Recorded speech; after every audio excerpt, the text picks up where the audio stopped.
You know, I find it interesting that all of these girls who are in all of these online beefs all got either a project coming out or threatening to put a project out.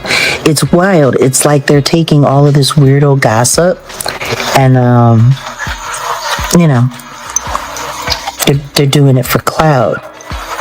There is no Diddy tolerance. This is a no Diddy zone. So anybody that says anything that's pro Diddy, yeah. Fine. Yeah, we don't get no fucks about the diddler. Landmark worldwide indeed. Now, what did Claressa do? She decided to become a part of a farce that is destroying what Black family looks. You know, it's amazing to me that every single girl involved in these online feuds has a project in the works or has threatened to do so. It's crazy. It seems as though they are using all of these strange rumors for cloud computing. No Diddy tolerance exists. This area is off limits. Therefore, anyone who makes a pro-Diddy statement, yes, goodbye. Yes, we do not receive any information regarding the deadlift. A global landmark. Yes. What did Claressa do now? She made the decision to join a charade that is damaging the image of a Black family. This was not a warning, folks. This was not a clue. This was a live, uncensored, full-scale explosion that went directly to the core of a narrative that people were instructed not to question. Due to the tone changed as soon as Jaguar Wright pressed the live button. This wasn't click-chasing gossip. It was an accusation cloaked in rage that hit you like a surprise punch. Jaguar jumped right in. Not a single word was softened by her. She spoke things that most wouldn't dare to whisper while staring directly into the camera. That what you're witnessing isn't spontaneous success, affection, or loyalty. It is a design. It's a tactic. It's a story constructed piece by piece, battle by battle, picture by picture. Jaguar also claims that Claressa Shields is more than just a fighter in the narrative. She is a product, a professionally positioned figure that is marketed to the public as impenetrable and protected by branding and carefully chosen moments. After that, she continued to go more and farther. She questioned the fairy tale she ran from and is still running from. White girl, you plant. You ain't nothing but a plant. And I'm gonna prove it. And that's why you with Pep. Because he's a plant. I'm about to bust you open. See, I figure I'm gonna give you something relevant to go back and forth about, so you can mind your business and stay out of this family that's being ripped to shreds by the media. Fairy tale rise, the GOAT label, and the narrative. She questioned how brilliance is so loudly declared when certain risks are always avoided. Some doors are never opened, and some rematches are never responded to. She presented it as a show in which the audience applauds without ever witnessing what goes on behind the scenes. However, when Jaguar turned her fire on Papoose, the room truly froze. Because all of a sudden, this had nothing to do with boxing. Leverage, access, money, control, and image were all at stake. The connection depicted by Jaguar is one that is lifeless. You got a fight coming up. Handpicked. Funny. It's not the fight you should be fighting, is it? There's a rematch you've been running from for years.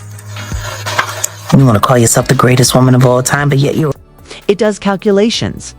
In an increasingly intense spotlight, two individuals rely on one another to survive.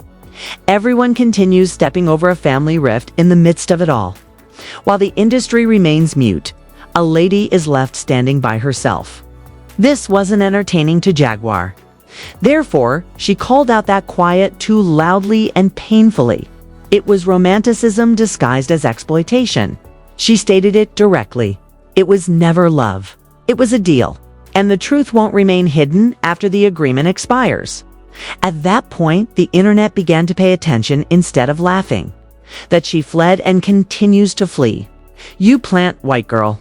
You are nothing more than a plant, and I'll demonstrate it. Pep is a plant, which is why you are with him. I'm going to blow you away. You see, I'm going to offer you something meaningful to debate. So you can keep your mouth shut and avoid this family that the media is destroying. It became evident as soon as Jaguar Wright went live that this would not be another tumultuous tirade lost in the algorithm. It had a focus and accuracy, the kind of intensity that comes from someone who feels they're finally speaking.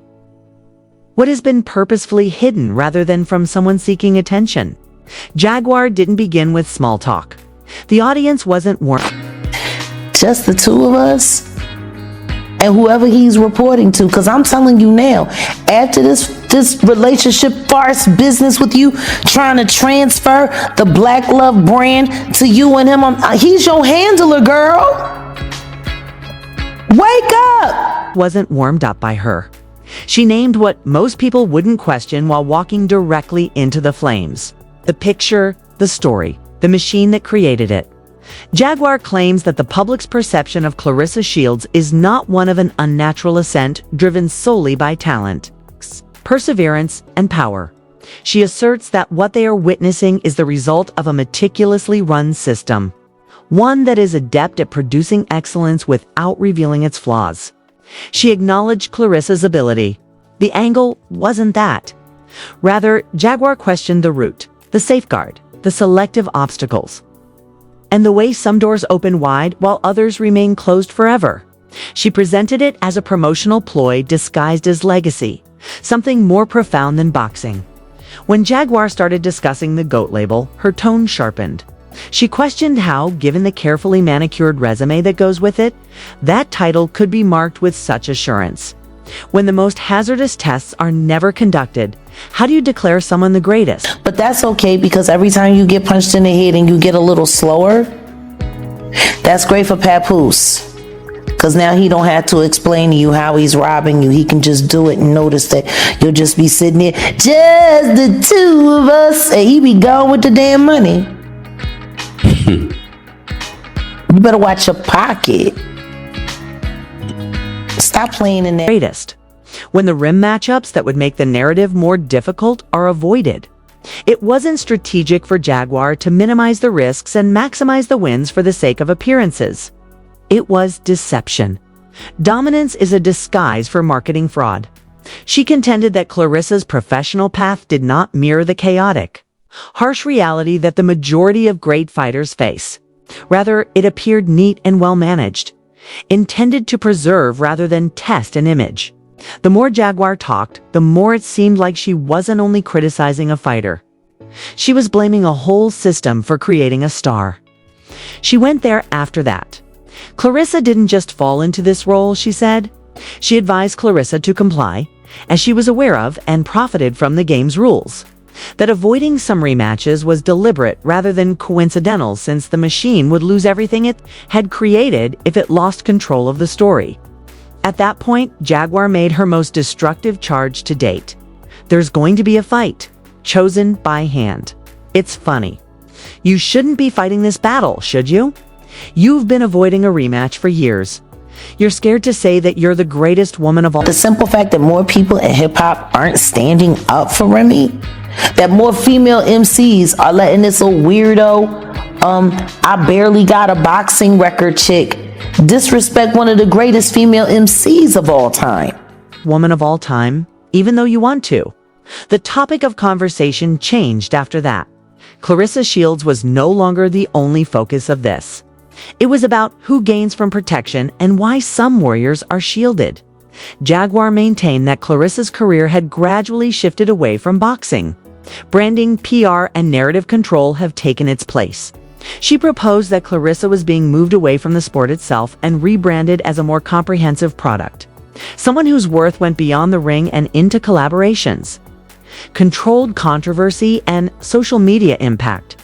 And Papoose comes into play when there is a dispute. When she shifted her attention to him, Jaguar didn't hesitate. She did not portray him as a devoted or helpful partner. Defender, she characterized him as an opportunist who saw Claressa's prominence, her ability to make money, and her potential to change his own importance. Jaguar claims that Papoose's attachment to Claressa was not motivated by love. He had no choice but to attach himself. His own identity, she said, had become stale. He was able to get fresh access, attention, and influence by siding with Claressa. Claressa also received something equally wonderful in exchange. A man who would stop at nothing to publicly protect her reputation. Jaguar portrayed their relationship as cold, calculated, transactional, and mutually advantageous. To survive in a limelight that neither of them could completely control on their own, two people turned to one another. However, the harm didn't end there. Jaguar charged both of them with taking advantage of an already existing rift involving a family. A child and a woman the industry had discreetly ceased to defend. She said that Claressa knew about the conflict between Papoose and Remy Ma when she entered the scene, that she didn't unintentionally enter a dangerous circumstance. She made use of it.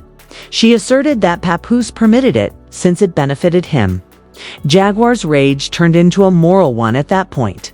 She talked about how social media turns private breakdowns into content cycles, how Black families are being split up and repackaged as entertainment, and how industry silence, especially from other women, lamely serves to exacerbate the harm. Jaguar didn't hesitate to protect Remy Ma.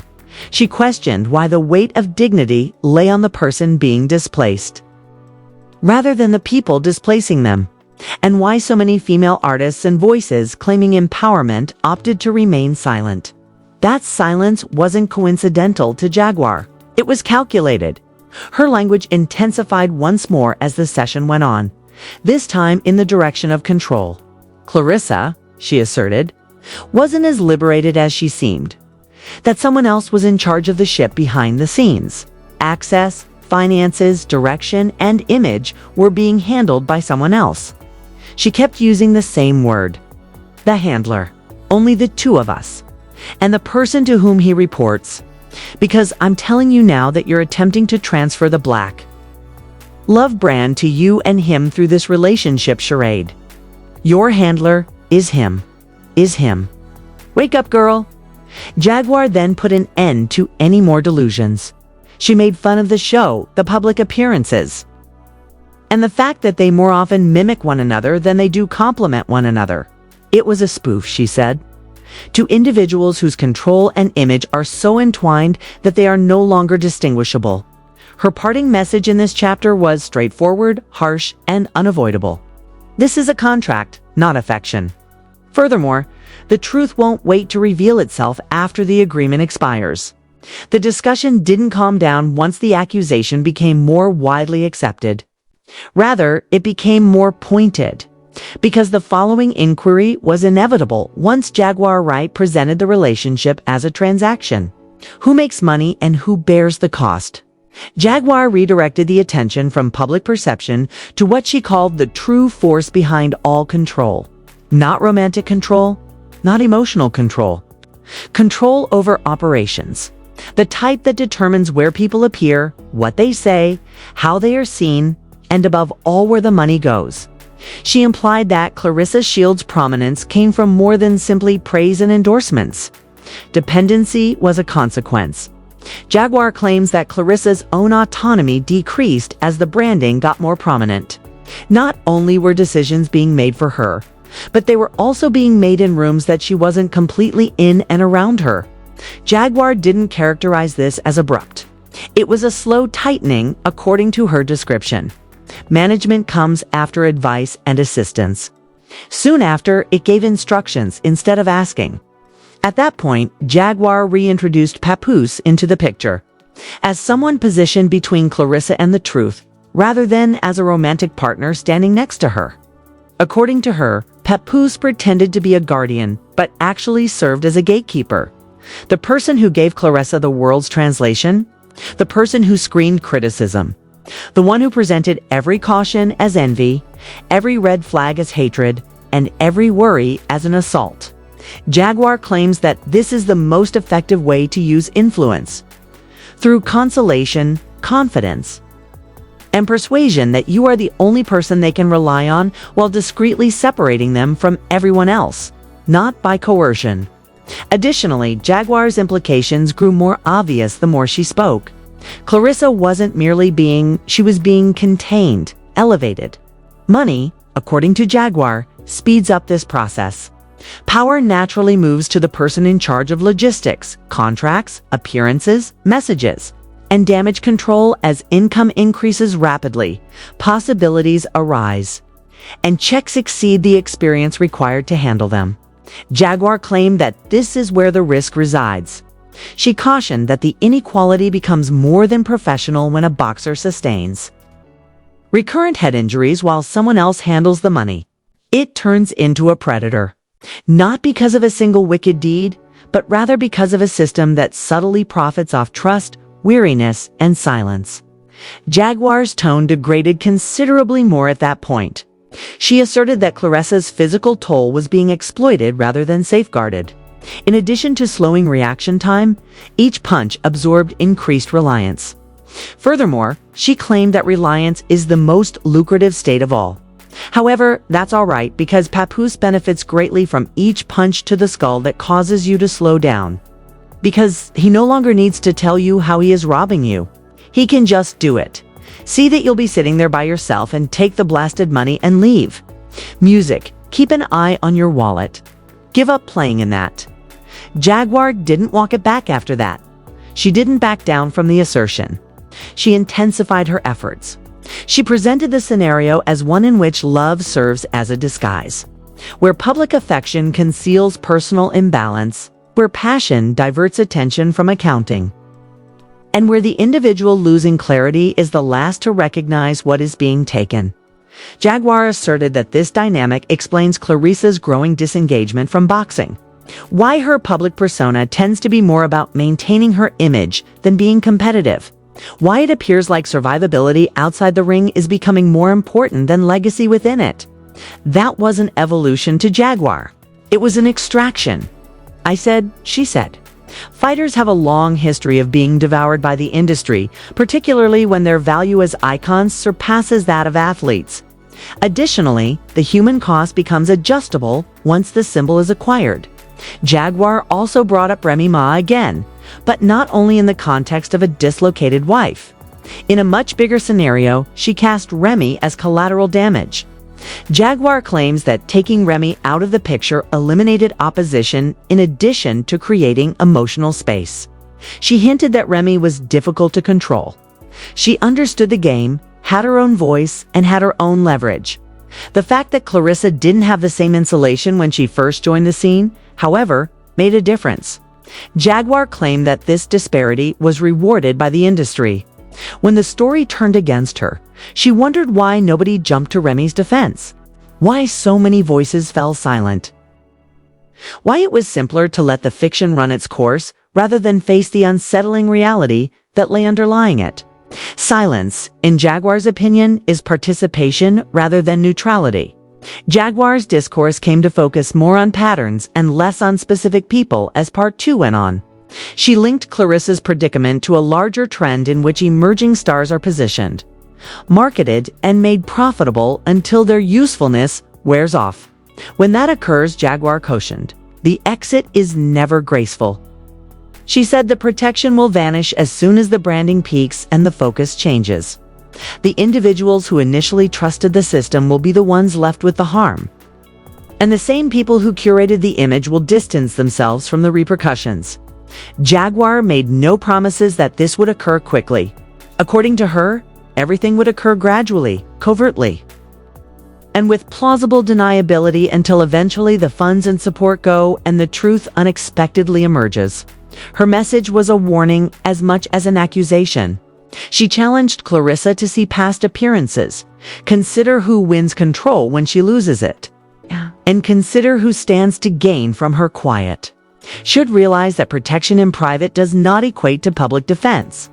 The tone had once more changed from exposure to inevitability by the end of this section. Jaguar was no longer inquiring as to whether the circumstances were unhealthy. She was cautioning that it was already underway, that there were conditions attached to the transaction, and that those conditions were intended to benefit the leashed party. One thing became brutally evident as the live stream continued. If part 1 focused on the true nature of this relationship, part 2 focused on the costs. Jaguar also makes it apparent that the bill is due in the following chapter. The tone had become less intense by the time Jaguar Wright was nearing the end of her life. It involved surgery. The charges had already been made. They had already sketched out the patterns. The quiet, which was the most unsettling aspect of all, was what was left. Due to Jaguar's silence is never neutral, in my opinion.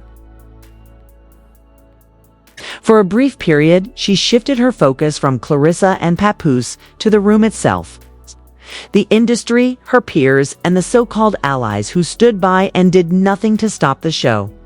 According to Jaguar, this level of silence isn't coincidental. It's tactical. It's the sound of people defending contracts, authority, and access. No one likes to be the first to challenge a story that serves too many people at once, according to Jaguar. They wait as a result. They deflect. It's not their place, they tell themselves. Damage increases during that waiting period. She bluntly called out the pattern. The woman who refuses to act dignifiedly, when asked to do so, becomes the issue when partnerships openly collapse. The individual who gains from ambiguity never stops. Additionally, the individual designated as the new face is permitted to walk over debris without responsibility. Remy Ma was framed by Jaguar as the most blatant illustration of this disparity. She did not present Remy as flawless. She presented her as an inconvenient woman with a history, credibility, and a voice that was difficult to suppress or repackage. Additionally, the industry did not react favorably to Jaguar's claim that Remy was expendable due to the hassle. It made a new calculation. Jaguar wondered why so many women abruptly lost their voices, particularly those whose careers were based on the language of empowerment. Why sisterhood disappeared when it became risky. Why it got too costly to defend someone who was on the wrong side of a story? That didn't seem like betrayal to Jaguar. That was the economics of dread. Then, with warning rather than pity, she went back to Claressa. Jaguar mentioned how precarious Claressa's visibility is right now. That influence, which is based on manipulated narratives, quickly crumbles.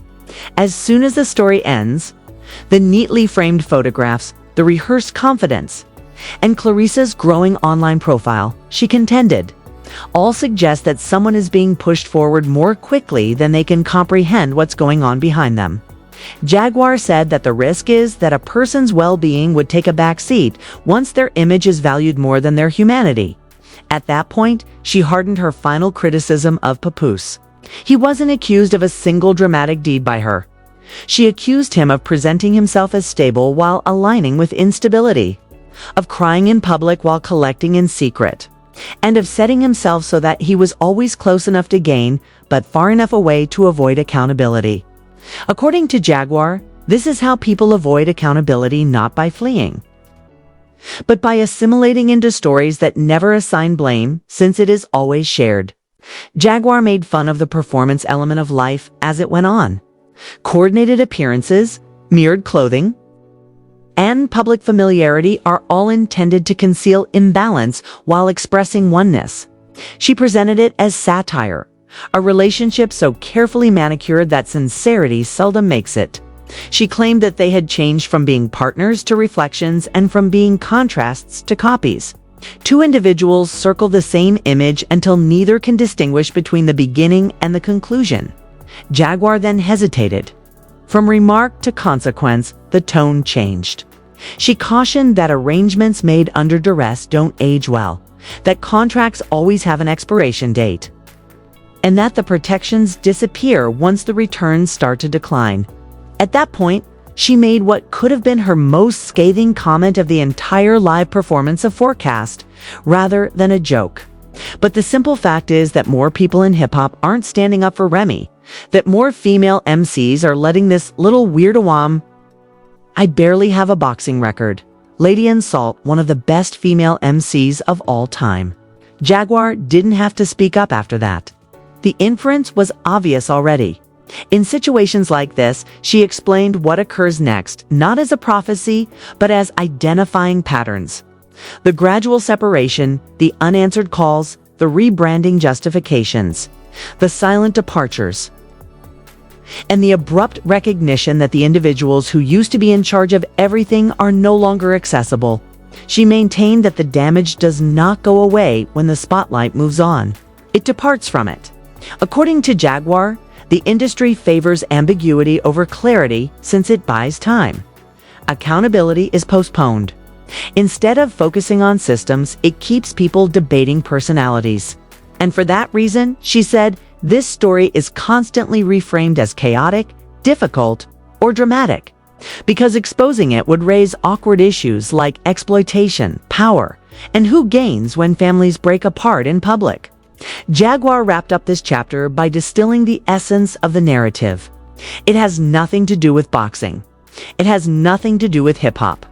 It has nothing to do with romance. It has to do with usage. Who is being utilized? Who is making use of it? And who is silently observing the wind's direction from the sidelines? Love doesn't need handlers, she said. Legacy doesn't require competition protection. Furthermore, truth cannot exist in spaces where silence is valued. Jaguar had broken down the illusion piece by piece by the end of the live performance. Not with files or invoices, but with something much more disheartening: regularity. She never wavered in her argument. Her conclusion remained the same, and her framing remained firm. This was not a long-term romance. This story was not intended to be sustained. Furthermore, pressure won't break this quiet, because the truth doesn't blow up when agreements fall through. It slowly and irrevocably seeps to the public, and no amount of branding can reverse it once it has begun. At this point, the damage becomes unavoidable and the noise subsides, because such stories don't fall apart in public. They rock silently till the curtain is eventually pulled back. You are witnessing consequences rather than anarchy. It is the result of treating quiet as loyalty and prioritizing appearance over integrity. This treachery is not merely personal. It is structural. It is ingrained in the flow of power, the preservation of narratives, and the disposal of individuals once their usefulness has passed. Someone put their trust in the wrong people. The performance was believed by someone, and someone else left unharmed, wealthier and cleaner. It always ends like this: distance, memory gaps, and everyone abruptly stating they didn't know, didn't see it, and didn't play a part, not with closure nor with apologies. The erasing, the pretending, the rewriting, that's the most violent part of it. It's not fame or wealth that makes this unfortunate. Now is the moment. Time allotted to dishonest people. Defending a story that was already beginning to fall apart took time. Time wasted defending something that never existed in the first place. The viewer can now see the aftermath, the quiet, the unsolved questions, and the gradual knowledge that love was never the basic leverage. Don't turn away then. Don't allow this to be overlooked in favor of the next distraction or headline. Because when the live broadcast finishes, stories like this one continue. When consumers reject the version they're being offered, they stop.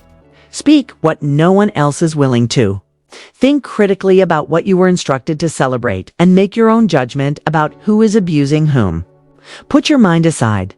Pick a side. Because the truth cannot be contained once it begins to flow.